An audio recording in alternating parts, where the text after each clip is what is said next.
We used our race chassis to definitely influence the design characteristics of this new snowmobile, from the tall spindle spacing, the pyramid structure of the chassis, the gas tank design, engine placement, all types of things like that.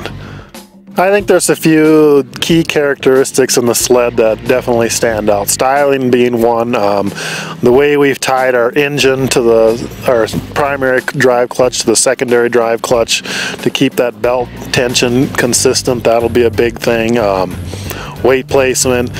Also the ability of, we have 3 engine platforms in one chassis. 2 4-stroke engines and then our 800 2-stroke. Those are some big things.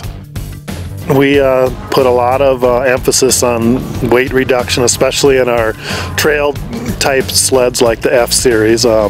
We knew that we needed to lose some weight there, and you know, an air intake can weigh so much, a pipe can weigh so much, and a muffler, and you've got sound regulations, things like that to meet, where, you know what, we might have to take more off the steering system, for example, to help out the guy across the table that maybe just can't meet that weight.